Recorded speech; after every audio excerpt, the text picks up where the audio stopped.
어느 자수성가한 부동산 재벌이 자기가 살던 빈민가를 옛날 생각을 하며 방문했다가 거리에 가득한 홈리스를 보고 마음이 아팠습니다. 자신의 어린 시절, 또 불우했던 어린 시절의 가족들 생각이 나서 그 홈리스들을 위해 뭔가를 해야겠다 결심을 하였습니다.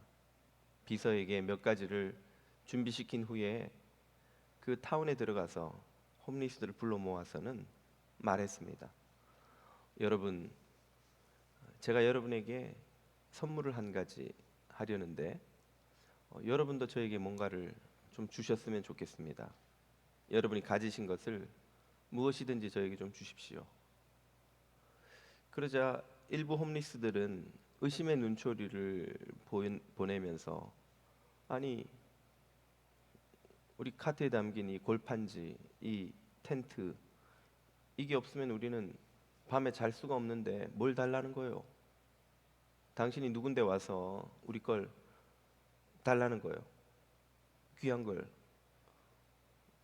당신이 볼 땐 이게 허접해 보일지 모르지만 우린 이게 없으면 잠을 못 자. 화를 내고는 가버렸습니다. 하지만 어떤 홈리스들은 반신반의하면서도 멀쩡하게 생긴 사람이 그런 말을 하니까 혹시나 싶어서 자신들의 카트에 잘 때 쓰는 골판지, 텐트 이것저것 담아서는 그 재벌 회장에게 준 것이죠. 그는 비서에게 이걸 다 맡기고는 그들을 큰 버스에 태우고 아직 분양하지 않은 자신이 만든 타운하우스에 그 타운으로 데리고 갔습니다. 그리고는 키를 2개씩 주면서 하나는 여러분 앞에 있는 이 집의 키이고 하나는 그 앞에 세워진 자동차의 키입니다. 여러분에게 이 집 한 채, 자동차 한 대씩을 다 드리고 내일부터 우리 회사에 나오셔서 일할 수 있게 일자리를 드리겠습니다. 여러분이 새 출발하기를 저는 바랍니다. 어떻게 됐겠어요? 홈리스들이 깜짝 놀라가지고 아니 이게 무슨 말도 안 되는 상황입니까? 정말 당신이 이걸 우리에게 주신단 말인가요? 정말 이 집과 이 차와 이 일자리를 우리에게 주시겠단 말입니까? 왜 이렇게 하십니까? 저도 어릴 때 부모님과 함께 홈리스였습니다. 여러분이 얼마나 힘든지, 여러분이 얼마나 절망적인지 그 마음을 저는 너무 잘 압니다. 저는 여러분도 저처럼 새 출발해서 인생을 역전할 수 있기를 바랍니다. 제가 도와드리고 싶습니다. 이 선물을 여러분이 기쁘게 받아주셨으면 좋겠습니다. 여러분 춤이라도 추고 싶지 않겠어요? 홈리스들이 좋아가지고 이게 꿈이냐 생시냐 그러고 있는데 갑자기 한 명이 소리를 버럭 지르는 겁니다. 잠깐만, 이건 공평하지 않습니다. 이건 이래서는 안 돼요. 왜 그러세요? 왜 무슨 일입니까? 저 사람은 지금 회장님께 골판지 몇 개밖에 드린 게 없죠. 나는 그 카트에 내 텐트도 넣었고 골판지도 2배나 많이 넣었어요. 그러니 저 사람하고 나하고 똑같이 받는 건 말이 안 되죠. 나는 집 2채, 차 2대씩 받아야 됩니다. 그래 공평한 거 아닙니까? 하고는 막 화를 내더라는 거예요. 여러분이 그 재벌 회장이면 뭐라고 답하시겠습니까? 기가 막히지 않으시겠어요? 이걸 뭐라고 말을 해줘야 되나? 어이가 없으시면서도 뭐라고 말해야 될지 모르실 것 같아요. 그래서 예수님이 이 비유로 대신 답을 해주신 겁니다. 오늘 읽은 예수님이 들려주신 이 포도원 주인의 비유는 바로 그런 불평과 원망에 대한 예수님의 답변입니다. 오늘 이 비유는 복음의 핵심을 담고 있습니다. 이 비유의 메시지를 많은 그리스도인들이 제대로 이해하지 못하기 때문에 복음적 삶을 살지 못하고 종교적 삶을 살아갑니다. 이 비유의 메시지를 모르기 때문에 많은 이들이 문제를 안고 살아가고 또 문제를 야기하며 살아가고 문제 속에서 살아가죠. 이 비유의 이해가 얼마나 중요한지 모르겠습니다. 이 비유를 잘 이해하려면 이 비유가 등장한 마태복음 20장의 전반부인 마태복음 19장에 등장하는 예수님의 두 개의 대화를 먼저 들어보아야 합니다. 예수님은 한 부자 청년과 대화를 나누시고 이어서 그에 관해 제자들과 대화를 나누시죠. 그 대화 끝에 제자들의 의문에 답을 해주시고자 이 비유를 들려주신 겁니다. 자, 그러면 어떤 대화를 나누셨는가? 먼저 부자 청년과 나눈 대화를 한번 볼까요? 이렇게 시작합니다. 19장 16절. 어떤 사람이 부자 청년이 주께 와서 이르되 선생님이여 내가 무슨 선한 일을 하여야 영생을 얻으리까? 이 대화의 주제가 바로 등장하죠. 영생, 구원입니다. 이 영생을 어떻게 얻습니까? 이 부자 청년이 가진 태도, 그리고 오늘 저와 여러분을 포함한 이 시대 모든 사람들이 가지고 있는 태도가 여기 등장합니다. 영생을 얻으려면 내가 무언가 선한 일을 해야 하는 거예요. 내가 하는 것이고 무언가 선한 일을 해야 하고 그 선한 일이 무엇이며 어디까지 해야 하는가? 어느 정도까지 선한 일을 많이 하면 영생에 이를 수 있는가? 이것이 그 사람의 궁금증이었고 오늘 이 시대에 우리가 다 가지고 있는 궁금증입니다. 그래서 예수님이 그의 말을 듣고는 두 가지를 요구하시죠. 첫 번째는 계명을 다 지켜라. 두 번째는 모든 재산을 가난한 자들에게 나누어주고 나를 쫓으라. 이 부자는 어떻게 반응합니까? 계명을 지키라는 요구에는 자기가 다 지켰다고 자신 있게 답을 하죠. 그러나 재산을 다 나누어주고 쫓으라는 요구에는 그가 돈이 많았기 때문에 그것을 사랑했기 때문에 감히 팔고 주님을 쫓을 엄두를 내지 못하고 그만 낙심하고 돌아가 버립니다. 자, 예수님은 왜 두 가지를 요구하셨을까요? 이 계명을 다 지키면 영생을 받을 수 있기 때문입니까?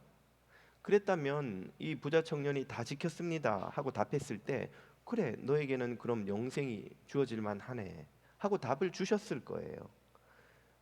그가 답을 다 지켰다고 답을 했는데도 불구하고 예수님은 또 다른 요구를 하시죠. 모든 걸 나누어 주고 나를 쫓으라. 예수님이 이런 요구를 하신 목적은 그 요구대로 살면 영생을 얻을 수 있기 때문이 아니라 그가 자신의 힘으로 그 모든 요구를 다 만족시킬 수 없다는 사실을 깨닫게 하시기 위함이었습니다. 계명을 다 지켜라. 그럴 수 있는 사람은 거의 없죠. 1세기 당시의 바리새인들을 제외하고는. 그런데 그 사람들은 그렇게 교육을 눈 뜨면서부터 배웠고 그렇게 또 살았습니다. 그러니 자신 있게 계명을 지켰다고 말할 수 있죠. 그래서 예수님께서는 그들이 도저히 따를 수 없는 요구를 또 하시는 거예요. 특별히 이 젊은이에게는 많은 돈이 우상이 되어 있다는 것을 간파하시고는 네 돈을 다 나누어 주고 나를 쫓아와 보렴. 그때 예수님 기대하신 것은 예수님, 제 힘으로는 할 수 없는 일입니다. 저는 영생을 얻을 수 없군요. 어떻게 하면 좋겠습니까? 저를 좀 도와주십시오.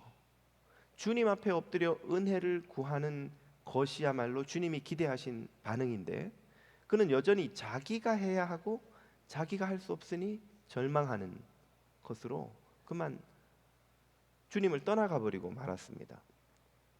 그의 뒷모습을 보시면서 예수님이 하시는 말씀으로 이번에는 두 번째 대화가 시작됩니다. 그의 쓸쓸한 뒷모습, 실패하고 실망하고 돌아가는 모습을 보며 예수님이 그 유명한 말씀을 하시죠. 부자가 천국에 들어가는 것이 낙타가 바늘구멍 통과하는 것보다 더 어렵다. 어떡하냐 얘들아. 그 말씀을 듣고 제자들이 깜짝 놀랍니다. 아니 그게 무슨 말씀이십니까? 1세기 당시 유대인들의 관념으로는 부자일수록 하나님의 법에 잘 순종하여 복을 받아 부자가 된 것입니다. 그러니까 천국에 들어갈 1순위는 부자들인 거예요. 대부분의 가난한 서민들은 한참 뒤에나 천국에 들어갈 수 있는 후순위인 거죠. 그러니 부자가 천국에 못 들어가면 가난한 사람은 더더욱 천국에 못 들어가잖아요. 그러니까 제자들이 묻기를 그러면 누가 천국에 들어갈 수 있습니까? 이렇게 물은 거예요. 그러자 예수님께서 오늘 전체 본문의 주제가 되는 유명한 말씀이자 이 핵심 메시지 답을 해주시죠. 사람으로서는 할 수 없으나 하나님으로서는 다 하실 수 있느니라. 영생을 얻는 것은, 하나님 나라에 들어가는 것은, 구원을 얻는 것은 사람은 계명을 지키든 무슨 엄청난 헌신을 하든 할 수 있는 일이 아니다, 이 말이에요. 영생은 하나님의 일이요, 구원은 하나님의 역사요, 천국에 들어가는 것은 하나님이 거저 주시는 은총이에요. 하나님만 하실 수 있는 일이 구원입니다. 사람은 구원을 이루는데 아무 기여도 할 수 없지요. 그 사실을 예수님은 이 부자 청년도 제자들도 깨닫기를 바라시면서 이 대화를 이어가시는 거예요. 그러면 제자들은 이 말씀을 듣고 이해를 했을까요? 못했을까요? 제자들이 이해했으면 대화가 여기서 끝났을 거예요. 그 뒤에 이야기가 성경에 실릴 이유가 없었겠죠. 제자들은 여전히 예수님의 말씀을 이해하지 못한 채 제자들의 대표인 베드로가 나서서 이런 질문을 합니다. 홈리스, 불만이 가득 찼던 홈리스와 똑같은 질문이죠. 예수님, 저 부자 청년은 주님을 따르는데 실패하고 돌아갔지만 자신의 재물과 소중한 걸 아무것도 포기하지 못하고 실패하고 돌아갔지만 우리는 모든 걸 버리고 주님을 쫓았습니다. 실제로 복음서를 보면 예수님이 베드로와 다른 제자들을 부르실 때 그들이 배와 일꾼과 아비를 버려두고 주님을 쫓았다 그랬어요. 그 베드로는 선주입니다. 배, 일꾼, 요즘으로 치면 중소기업 사장님이에요. 곧 공장과 직원들을 버려놓고 주님을 쫓았다, 그 뜻이에요. 하던 잘 되던 비즈니스를 접고 목사가 되어서, 선교사가 되어서, 혹은 풀타임 사역자가 되어서 하나님 나라 일을 위해 자신의 삶을 다 드리겠다, 그렇게 헌신한 사람이 베드로예요. 베드로는 그래서 지금 여기 있는 12제자들은 그 중에서도 저와 안드레, 요한, 야고보는 특히 더 많은 걸 희생해서 주님을 쫓고 있지 않습니까? 복음서에도 기록될 만큼 따로. 그럼 우리에게는 도대체 얼마나 큰 상을 주실 겁니까? 우리는 당연히 저 부자 청년, 실패한 부자 청년이나 지금 주님을 이렇게 따르지 않고 있는 많은 대중들과는 달리 더 큰 상을 받아야 마땅하겠지요? 하고 예수님에게 질문을 던졌습니다. 그러자 예수님이 두 가지 복의 약속을 주시죠. 첫 번째는 영광의 직분입니다. 28절이죠. 내가 진실로 너희에게 이르노니 세상이 새롭게 되어 인자가 자기 영광의 보좌에 앉을 때 그 하나님의 나라에서 나를 따르는 너희 12제자도 12보좌에 앉아 나의 곁에서 이스라엘 12지파를 심판하리라. 다스리는 영광의 직분을 얻으리라. 얼마나 영광스러운 직분을 하나님이 너희에게 주실지 모른다. 두 번째로, 너희에게는 또 내 이름을 위하여 집이나 형제나 자매나 부모나 자식이나 전토를 벌인 이가 누구입니까? 바로 예수님 앞에 있는 12제자들에 더해서 초대교회가 탄생한 이후에 유대 사회에서, 로마 제국에서 기독교인으로 살기 위해 박해를 받으며 토굴에서 숨어 살며 그들이 가진 모든 것을 다 빼앗기고 잃어버리고 복음을 끝까지 지키느라 희생한 그들에게는 하나님이 여러 배의 상을 주시고 또 영생도 상속해 하시리라. 영생도 주시리라. 이렇게 하여서 영광의 직분과 영생을 주님을 따르는 자들에게 주신다고 약속하여 주셨습니다. 오늘 이 자리에 계시는 모든 유재 장로교 성도 여러분, 하나님이 주시는 영원한 생명과 영광의 직분을 허락받으시기를 주님 이름으로 축복합니다. 주님은 이 약속을 베드로에게 주시고는 단서를 붙이세요. 주의를 요구하세요. 그런데 너희가 받게 될 이 복의 본질을 오해해서는 안 된다. 이 복의 본질에 대해 너희가 오해하면 어떤 일이 벌어지느냐?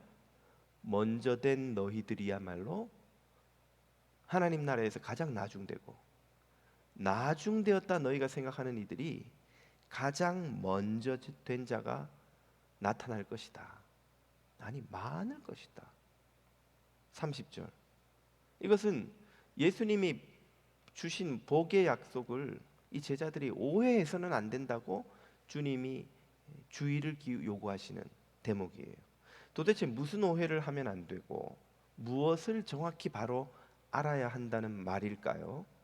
그 답을 우리에게 들려주시려고 오늘 읽은 비유를 이어서 설명하시는 겁니다. 자, 이제야 비유로 들어가 보겠습니다. 비유까지 들어가기가 이렇게 오래 걸릴 줄이야. 예. 아무튼 비유는 1절부터 천국에 관해 설명한다는 사실을 분명히 밝힙니다. 천국은 무엇과 같은가? 포도원 주인과 같다고 나와 있어요. 이 비유의 주인공은 포도원 일꾼이 아니라 주인입니다. 그러므로 주인의 행동과 말을 주의 깊게 살펴보아야 이 비유의 메시지를 정확히 이해할 수 있어요. 주인은 어떤 행동을 합니까? 새벽 6시부터 오후 5시까지 하루 종일 장터에 나가서 일꾼을 불러 모읍니다. 새벽 6시, 오전 9시, 낮 12시, 오후 3시, 오후 5시 5차례에 걸쳐서 일꾼을 불러 모아 포도원에 집어넣고 일을 시킨 다음 해가 지면 6시라고 가정하죠. 해가 지자 일꾼들을 늦게 온 이들부터 불러다가 임금을 주는데 가장 늦게 온 이는 몇 시간 일했겠어요? 한 1시간. 그죠? 일했는데 임금을 얼마 주느냐? 당시 노동자의 하루 품삯인 한 데나리온. 요즘 얼마가 일당입니까? 한 200불 아래 위 하지 않아요? 일꾼에 따라 다르겠지만 200불이라고 치자고요. 1시간 일한 직원에게 일꾼에게 200불을 주는 거예요. 하루치 품삯을 다 주는 거예요. 이 사람들은 그 품삯을 받았을 때 어땠겠어요? 이 5시에 새벽 6시에 나가서 일꾼을 부를 때는 본문을 보면 주인이 약속을 해요. 너희에게 한 데나리온씩 주리라. 하루 품삯을 주리라. 당연히 줘야죠. 아침 6시부터 8시간 일했다고 치고 약속을 하고 줘요. 그런데 오후 5시에 부르는 직원에게는 무슨 약속을 줘요? 아무 직원도 안 줘요. 아무 약속도 안 줘요. 그리고는 뭐라고 하냐면 너희도 포도원에 들어가라. 끝. 그 말은 얼마 줄지 약속을 안 했다는 거예요. 약속을 할 필요가 있어요? 오고 가고 이러고 하면 일한 시간은 30분쯤 될까 말까인데 약속할 필요가 없는 거예요. 이 직원들도 그렇게 생각했을 거예요. 지금 가면은 가는 시간 오는 시간 바구니 들고 자리 잡고 한 30분 한 몇 송이나 딸까? 생각기로 한 10불이라도 쥐어주면 좋겠다. 한 20불이라도 쥐어주면 좋겠다. 그 생각을 하고 왔을 거라고요. 그런데 200불을 다 받는 거예요. 얼마나 좋았겠습니까? 너무너무 행복했겠죠. 아니 200불, 아니 난 1시간 일한 것밖에 없는데 200불 다 줘요? 이 사람들은 포도원에 가장 나중에 왔지만 그 사람들의 마음은 가장 먼저 온 자처럼 행복해요. 좋아서 어쩔 줄을 모르는 거예요. 반면에 그들이 200불 받는 걸 보고 뒤에 줄 서 있던 새벽 6시에 온 일꾼들은 나하고도 200불 약속했는데 저 사람 1시간 일했는데 200불을 주네? 주인이 그럼 나한테는 8시간 곱하기 8 1600불 주려나? 그건 좀 그렇다. 그래도 적어도 1000불은 주겠지? 아니 500불까지는 줄 거야. 그래도 이 정도는 안 주면 안 되지. 그랬는데 자기 순서가 왔는데도 주인이 얼마를 줍니까? 똑같이 200불을 주는 거예요. 이 사람들이 화가 나는 거죠. 아니 이게 무슨 셈법입니까? 1시간 일한 사람에게 200불이면 8시간 일한 사람에게 1600불을 줘야죠. 그 정도는 안 줘도 적어도 두세 배는 줘야 되는 거 아닙니까? 막 화가 나니까 컴플레인이 시작되죠. 이 사람들은 가장 먼저 왔죠. 그런데 마음은 가장 나중에 온 사람처럼 불행한 거예요. 마음에 기쁨이 없는 거예요.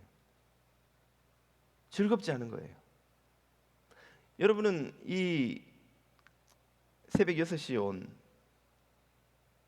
일꾼들의 불만이 이해가 되세요? 안 되세요? 너무 이해가 잘 되시죠? 그게 우리의 사고방식이고 우리의 셈법이에요. 아마 우리가 그 상황에 처했더라도 똑같이 불만이 생겼을 거예요. 똑같은 불만을 베드로가 가지고 있었던 겁니다. 그래서 아까는 그냥 제가 설명만 드렸지만 다시 한번 베드로가 요구한 질문한 구절을 보면 이렇게 나오죠. 보소서 우리가 모든 것을 버리고 주를 따라 싸운데 그런즉 우리가 무엇을 얻으리까? 이 말을 비유 속으로 집어 넣어 보자면, 보세요, 우리는 새벽 6시에 와서 하루 종일 일했어요. 그럼 우리는 더 받아야 하는 거 아닙니까? 그리고 오늘 우리의 삶에 적용해 보자면 이거죠. 보세요, 저는 좋은 저 의대에서 수석 졸업했어요. 그런데 신학교 와서 목사 됐습니다. 내가 그 길로 갔다면 지금 강남에 빌딩을 두어 채 가지고 살아도 살았을 거예요. 그런데 지금 목회하고 있어요. 선교사가 됐어요. 풀타임 대학생 선교 단체 쫓아다니면서 풀타임 사역합니다. 최저임금도 못 받고 저 살아요. 저 대학 다닐 때 그 선교회 간사하던 선배님들은 정말 최저임금도 못 받고 살았어요. 그래도 교회는 최저임금은 주지요. 거긴 진짜 30, 40인데 학생들이 오히려 용돈을 걷어가지고 간사님들 생활비 지원하고 그럴 정도로.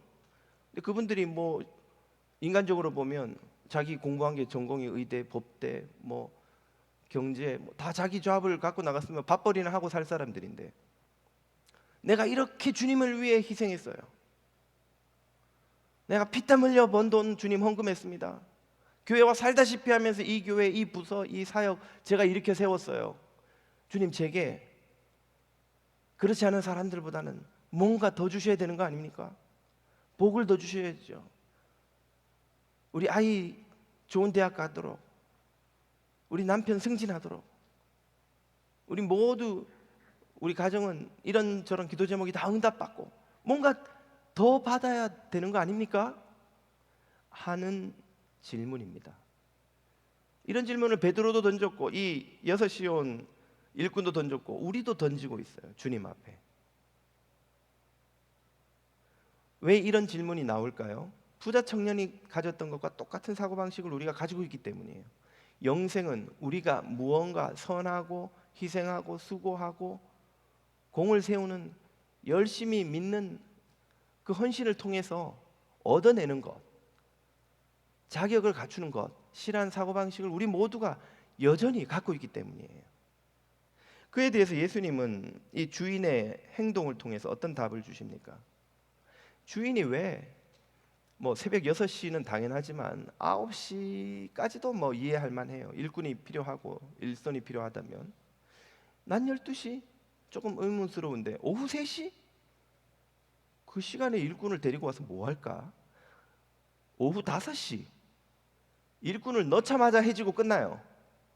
일꾼을 왜 불러오냐고요. 이 주인의 행동이 이해가 안 되죠. 게다가 뭐 조금이라도 노동력이 더 필요했다, 데리고 왔다고 치더라도 그런 일꾼들에게 하루씩 임금을 다 주는 건 도대체 뭡니까? 이건 이해가 안 되는 행동이에요. 그러면 새벽에 온 일꾼들을 좀 더 쳐주든지 아니면 새벽에 온 일꾼들보다 좀 임금을 절반이나 뭐 반의 반 정도로 깎아서 주든지 그래야 불만도 없고 또 수고한 것에 대한 대가이기도 하고 또 그래야 포도원도 뭐 남는 게 있죠. 이 이해할 수 없는 주인의 행동은 그가 부른 일꾼들의 퀄리티를 보면 더 의문을 자아내게 만듭니다. 어떤 사람들을 데리고 왔는가? 오후 5시에 부른 일꾼을 한번 보세요. 오후 5시에도 장터에 주인이 나가보니 서 있는 사람들이 또 있는지라. 이 말은 3시에 조금 전에 일꾼을 부르고 왔다는 거 아니에요. 2시간 만에 나가보니까 또 누군가 있어요. 그럼 그 일꾼들은 장터에 몇 시에 나왔단 말입니까? 3시 넘어 나왔다는 이야기잖아요. 3시 넘어 나온 일꾼들에게 근로 의욕이 있을까요, 없을까요? 제대로 내가 일해서 돈 벌어 보겠다는 일꾼이 오후 3시에 잠 마켓에 나와서 나 데려가세요 하는 사람이 있겠어요, 없겠어요?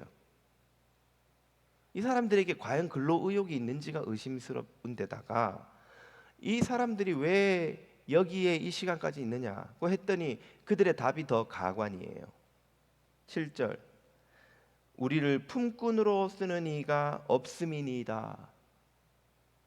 이 말은 이 사람들이 노동자, 일꾼이 되기에 뭔가 결격 사유가 있다는 거예요. 주인들이 쭉 와서 보더니만 자네는 패스 다 패스시킨. 왜?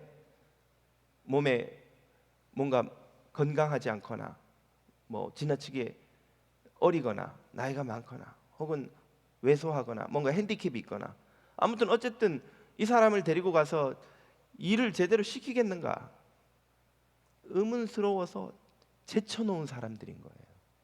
그런 사람들을 오후 5시에 데리고 가서 무슨 노동을 시켜서 포도원의 이익을 보겠다는 건지 말이죠. 그러니까 주인이 얼마 줄게 말도 안 하잖아요. 너희도 들어가라. 그 말 한마디에 다 들어가요. 왜? 얼마를 주던 그건 주인 마음이지. 이 사람들은 딜을 할 처지가 아닌 거예요. 지금 얼마 주실 건데요? 1시간 하면 뭐 50불은 주실 거예요? 이런 말을 할 수 있는 처지가 아닌 거예요. 불러만 줘도 고마운 거예요. 나 여기 서 있는 것도 지루한데 그냥 차 타고 그냥 한번 농장에 갔다 오지 뭐. 그게 차라리 더 나을 만한 일꾼들의 처지였던 것이죠. 여기에서 이 포도원 주인의 진짜 의도가 드러나는 겁니다. 그는 농장에 일손이 필요했던 게 아니에요. 그는 이 일꾼들을 데리고 가서 포도원을 잘 어떻게 경작해서 수익을 거두려고 하는 게 아닙니다. 그러면 왜 아침부터 오후 5시까지 하루 종일 장터를 계속 들락날락하면서 그 일꾼들 온갖 일꾼들을 다 데리고 오는 겁니까? 왜? 그의 진짜 의도는 그들을 불러 임금을 나누어 줄 때 드러납니다. 가장 늦게 온 사람들부터 해서 모두 그들의 손에 하루치 품삯을 다 쥐어서 보내지요. 이게 주인의 진짜 의도였던 거예요. 이 장터에 놀고 선 사람들에게 손에 그날 하루의 일당 품삯을 줘서 보내는 것, 이게 주인의 진짜 의도였던 거예요. 왜 그게 중요합니까? 2000년 전 1세기 팔레스틴 유대 사회의 일용직 노동자의 삶을 이 주인은 누구보다 잘 아는 겁니다. 여러분, 지금도 일용직 노동자의 삶이 고단하기는 뭐 말할 필요도 없지만 2000년 전 그 시대의 일용직 노동자의 삶은 어떠했을까요? 그야말로 말 그대로 하루 벌어 하루 먹고 사는 삶입니다. 그날 하루 일해서 손에 일당을 쥐고 먹을 걸 사들고 들어가지 못하면 그날 저녁에는 아내와 아이들과 배를 곪고 잠자리에 들 수도 있는 거예요. 여러분, 점심을 일반 대중들이 일상으로 먹기 시작한 게 동서양을 막론하고 다 지난 20세기라는 것 알고 계십니까? 19세기까지는 대부분의 문화권에서 점심은 귀족들만 누리는 사치였어요. 일반 민중들은 그냥 아침 저녁 배불리 최대한 배를 채워서 먹고 들판에서 노동하다가 잠깐 참으로 먹는 거, 그게 먹는 거의 전부입니다. 20세기 들어서나 먹을 게 풍요로워지면서 점심이라는 문화가 정착된 거예요. 20세기에도 제가 말씀드렸죠, 전에 한번. 2000년에 제가 캄보디아에서 인턴 선교사로 프놈펜에서 지내는데 아침에 프놈펜 기술학교에서 수업 들어온 친구들한테 그냥 한국에서 하듯이 아침 다 먹었니? 이렇게 인사를 했더니 아무도 말을 안 해요. 그래서 제가 뭔가 잘못했나? 아침 먹은 사람 손 들어봐 그랬더니 한 9명 앉았는데 2명이 손 들어요. 나머지 7명은 지금 시간이 몇 시인데 왜 아침 안 먹었어? 수업 마치고 집에 가서 아침 겸 점심 겸 먹는다는 거예요. 그리고 저녁 먹고 하루 2끼 먹는데요. 점심은 안 먹어? 그 아점으로 한 11시쯤 먹는 게 10시 11시쯤 먹는 게 그냥 아점 한 끼, 저녁 한 끼 이렇게 먹는다는 거예요. 2000년에 21세기가 시작되는 시점에 하물며 2000년 전 팔레스틴에는 어떻겠습니까? 로마의 식민 사회에서 팔레스틴에 가면 삐따라는 빵이 있습니다. 민중들의 주식인데요. 여러분 브리또나 타코 먹을 때 얇은 빵 있죠? 그거하고 거의 똑같아요. 그냥 밀가루 반죽해서 이렇게 구운 거기에다가 절인 야채 혹은 야채를 조금 넣어서 그걸로 싸서 찍어서 먹는 그게 주식이에요. 식탁에 있는 게 뭐 식탁이랄 것도 없지만 이렇게 펴놓고 먹는 게 그게 전부입니다. 그래서 성경을 보면 빵을 뭐 어디 초에 찍어서 이런 표현이 나오죠. 그게 정확히 그 표현이에요. 초는 그 소스고 신맛 내는, 그리고 그 빵을 둘둘 말거나 혹은 그 안에 야채 이런 걸 넣어서 해서 찍어서 먹으면 그냥 그게 밥이에요. 부자들이나 거기에다 양고기 같은 걸 조금 넣지, 그 유월절 같은 절기, 결혼식 같은 축제가 아니면 서민들은 거기에 고기를 넣어 먹는 건 꿈도 못 꾸는 겁니다. 그걸 아침 겸 아침 한 끼, 저녁 한 끼. 그런데 일용직 노동자가 그날 뭔가를 벌어서 그걸 사들고 들어오지 못하면, 혹은 밀가루를 사와서 그걸 집에서 구워서 애들하고 먹지 못하면 배를 곪고 잠드는 일이 일상인 거예요. 그렇기 때문에 당시 대부분의 민중들은 만성적인 영양 실조 상태였다고 학자들은 설명합니다. 예수님이 복음서를 보면 가는 곳마다 병자들이 구름대같이 몰려왔다. 왜 그럴까? 그 동네는 특별히 아픈 사람들이 많나? 그 당시 모든 세계가 그랬어요. 만성적인 영양 실조 상태의 민중들은 살아갔기 때문에 몸은 면역력이 현저히 떨어져 있었고 온갖 병이 수시로 병치레를 찾아와서 병치레를 늘 하는 거예요. 그러다가 그 중에 하나의 병을 못 이기면 그 사람은 죽는 거죠. 지금도 뭐 마찬가지고요. 남아시아나 라틴 쪽 시골에 가면 선교팀에 의사가 한 명 있다고 그러면 온 동네 사람들이 다 나와요. 과와 상관없이 모든 사람들이 다 나와요. 왜? 그 시골에서 의사를 평생 못 보고 지금까지 살아온 사람들이 대부분이거든요. 한 30 넘으면 이빨 한 3분의 1은 없어요. 예, 이빨도 없고 뭐 몸에는 우리는 이제 연세 들면 종합병원이다 그러지만 그 삶의 환경에 있는 사람들은 거의 모두가 종합병원으로 살아갑니다. 그래서 평균 수명이 지금과 비교해서 말할 수 없이 낮죠. 주인은 아는 거예요. 저 장터에서 놀고 선 사람들, 내가 데려가서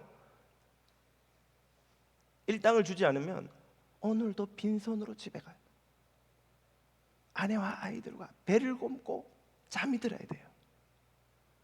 주인은 그걸 아니까 아침부터 저녁까지 마음이 편치 않은 거예요.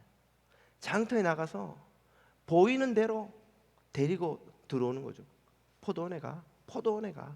아니 저는 다리가 불편해서 그냥 가, 괜찮아, 빨리 가. 가서 도장만 찍어. 그럼 어떻게 하시겠다는 거예요? 일단 들어오만 오면 내가 모두에게 일당을 줄 거야. 손에 너희들의 품삯을 쥐어줄 거야. 너희 아내와 너희 아이들과 오늘 이 밤에 배곰지 않고 잠들 수 있도록 먹을 것을 내가 쥐어줄 거야. 그러니까 빨리 들어와. 9시든 12시든 오후 5시든 상관없어. 빨리 들어와, 빨리. 이게 주인의 진짜 의도입니다. 이 주인은 긍휼이 많은 주인이에요. 마음이 선한 주인이에요. 그 일꾼들을 긍휼히 여기는 주인이에요. 바로 이것이 주님이 우리를 부르시고 구원하실 때에 가지신 진짜 의도입니다. 주님은 우리가 얼마나 많이 섬겼느냐, 섬기지 않았느냐, 우리의 재주가 얼마나 뛰어나냐, 얼마나 교회와 하나님 나라에서 기여했느냐와 상관없이 우리를 긍휼히 여겨서 내버려 두면 죄와 악으로 영원한 멸망에 떨어지고야 말 죄인들에 대해 마음이 편치 않으신 거예요. 마음이 불편하신 거예요. 저 불쌍한 영혼을 어떻게든 불러들여다가 교회에 드리고 어떻게든 예수를 만나게 해서 당신의 자녀가 되게 하시고 어떻게든 그 손에 하나님 나라의 영원한 생명과 이 영광의 직분을 부여해서 나의 자녀로 복을 누리며 살게 할까? 그게 주님의 간절한 소원인 거예요. 그러므로 주님의 구원과 부르심은 우리의 능력이나 자질이나 헌신이나 기여나 희생에 많고 적음과 아무 상관이 없는 겁니다. 우리가 9시에 왔다고 생각하든 6시에 왔다고 생각하든 오후 5시에 왔다고 스스로 생각하든 주님이 볼 때는 아무 차이가 없어요. 우리는 남들보다 내가 더 많은 걸 드린 것 같은데, 내가 헌금도 더 하고 교회 봉사도 더 하고 선교지도 더 많이 가고 희생도 더 많이 하고 내 아들도 선교사 만들고 딸도 목사 만들고 내가 더 많이 한 것 같은데, 우리가 쉽지만 우리가 주님에게 드리는 건 재벌 회장 앞에 자신의 골판지, 카트, 텐트 드리는 홈리스들하고 똑같은 거예요. 그 홈리스들이 갖고 있던 걸 회장이 받아서 어디에 쓰겠어요? 그 골판지, 그 텐트를 뭐에 쓰겠어요? 왜 그런 걸 받습니까? 자존심 상하지 말라고. 그 큰 선물을 줄래니까 뭔가 명분이라도 만들려고. 여러분도 주세요. 저도 드릴 테니까. 그걸 모아다가 비서가 잘 앞에서 받아놨겠지만 다 그 사람들이 가고 나서 어떻게 했겠어요? 회장님, 이건 제가 알아서 덤프트럭에 다 잘 치우겠습니다. 그러지 않았겠어요? 우리가 하나님 앞에 드리는 헌신과 희생과 봉사와 수고라는 게 주님이 보실 때는 얼마나 귀한 겁니까? 어느 정도로 가치 있는 걸까요? 우리는 헌금을 드리면서도 이걸 한 장을 더 넣어야 되나 말아야 되나, 무명이면 편할 텐데 내가 또 이름을 써야 되네. 목사님, 11조는 새 전입니까 후입니까? 그거는 더 넣고 싶어서 그러는 거예요. 좀 덜 넣고 싶어서 그러는 거예요. 우린 주님께 드릴 때도 아까워요. 봉사할 때도 목사님이 알아주고 교인들이 막 박수 쳐주고, 김집사, 이권사, 당신 없으면 우리 부서 안 돼, 우리 교회 안 돼, 알아주면 막 신이 나는데, 그거 알아주지 않으면 신이 안 나요. 왠지 기분도 그렇고, 이 교회는 이렇게 봉사자들을 홀대하나 무시하나? 우리가 얼마나 수고를 많이 했는데 왜 우리를 알아주지 않는 거지? 하나님 앞에 드리는 우리의 수고와 헌신과 희생이 혹시 홈리스들의 누더기보다 좀 나은 것들인가요? 만약 그것의 가치와 그것의 순결함으로 주님께서 우리의 구원과 상급을 결정하시기로 작정하셨다면 아마 저나 여러분이나 다 아무도 구원받을 사람이, 아무 상도 받을 자격이 우리에게는 없을 겁니다. 주님은 그런 욕심과 허영과 어리석은 온갖 허세가 섞인 모든 수고를 다 아시면서도 아무렇지 않은 듯이 그 악취나는 것을 마치 귀한 예물이나 되는 듯이 다 받으시고는, 기쁘게 받으시고는 구원의 선물, 영생의 선물을 주시는 거예요. 왜? 그것이 없이는 우리가 영원한 죄와 멸망에서 벗어날 길이 없으니까. 의로운 예물이 아니면 하나님이 받지 못하시는데 어떻게 그걸 받으십니까? 너희가 의롭게 만들지 못하니까 내 아들의 피로 그 모든 것을 의롭게 만들리라. 예수님의 십자가로 우리의 모든 부족한 의를 다 채우시고 우리의 그 더럽고 추한 봉사와 수고를 마치 고귀한 것인 양 기쁘게 받아주시고 우리에게 선물을 주시는 거예요. 그러므로 저와 여러분이 받아 누리는 구원과 영생은 모두 무엇입니까? 선물입니다. 선물. 거저 받는 선물이에요. 아무짝에도 쓸모없는 걸 주님 앞에 드리고도 감당할 수 없는 무한한 영광과 구원을 받아 누리는 형언할 수 없는 선물이에요. 이 복의 본질, 구원의 본질, 선물의 본질을 아는 사람들은 그 감사와 감격으로 인해 기뻐 어쩔 줄을 모르죠. 그런 세상에서 가장 나중 온 자처럼 보이지만 하나님 나라에서 가장 먼저 온 자로 주님이 높이십니다.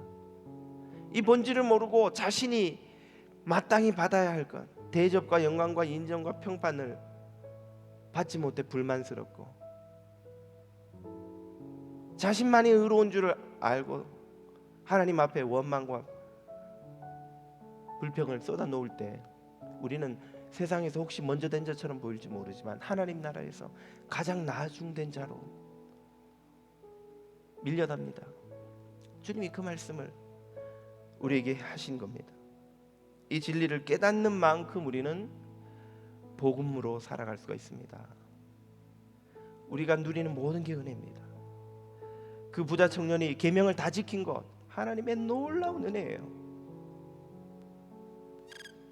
가난한 집에서 태어나 율법이 뭔지 글 읽는 법도 배우지 못한 채 자라난 죄인의 자식이 아니라 좋은 집안에 태어나서 문자를 읽는 법을 배우고 율법 교육을 받고 율법을 지키는 공동체 안에서 보호받으면서 자라나 율법을 지킬 수 있게 된 것 엄청난 은혜입니다. 그 스스로가 행한 게 아니에요.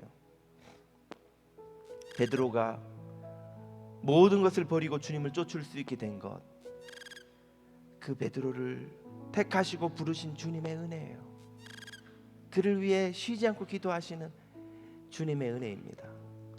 저와 여러분이 그리스도인이 되어 이 자리에 있는 것, 세상에 TV에 나오는 죄인들보다 본성상 나을 것이 하나도 없는데 주님이 긍휼히 여기셔서 불러주신 거예요. 그래서 우리는 자녀가 된 것입니다. 여러분의